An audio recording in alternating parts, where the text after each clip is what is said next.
Was it a novel? If so, what kind? Or maybe a novella?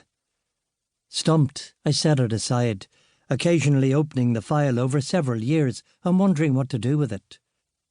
Skip forward to 2017, when I was contacted by the immensely talented Lucy Caldwell, originally from these shores, who was editing an anthology of Irish writing for Faber called Being Various. I happily accepted her invitation to submit a story, but soon realised I didn't actually have anything. Then I remembered poor Echo, sitting lonely and neglected on my hard drive. I opened the file and thought, I wonder. Over a few days, I pared it down from almost 15,000 words to just under 6,000, finally getting to the nub of the story. Echo was always meant to be a short story. It just took a prompt from someone else to make me realise that.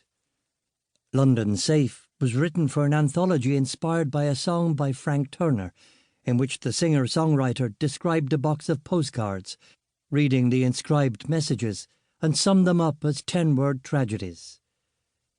Each author was sent a postcard from the box and asked to write a story based on the message. Mine said simply, "Don't worry about me in London. I'll be safe." Simple as that. Queen of the Hill was the first story I was ever asked to submit to an anthology. The brief for Requiems for the Departed was an interesting one. A crime story based on Irish mythology. The obvious choice for me was Queen Macha, the warrior chieftain after which my hometown was named. Armagh comes from Ard Macha, meaning Hill of the Queen. The Christmas Eve setting meant it was also an obvious choice for Soho Press's holiday anthology, The Usual Santas. The Night Hag is a new piece written specifically for this collection.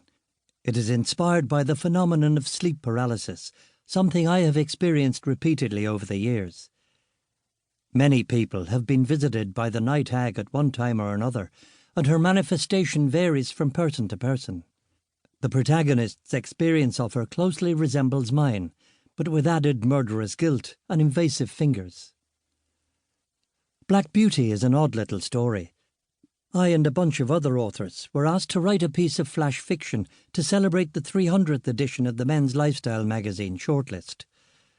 There were two very specific requirements. The story had to be exactly 300 words long, and it had to feature the colour black, noir in other words. That was quite a challenge, but in the end I was able to tie it in to my life's passion, the guitar. The 1957 Gibson Les Paul Custom earned the nickname Black Beauty for its lustrous ebony finish, and it plays a starring role here. Part 2.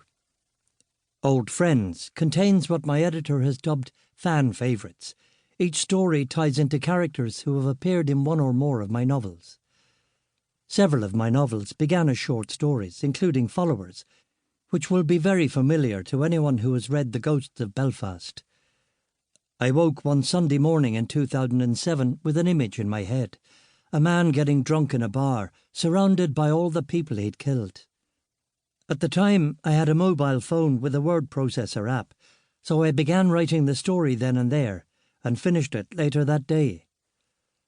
A month or so passed, and the story continued to nag at me, telling me there was a novel here.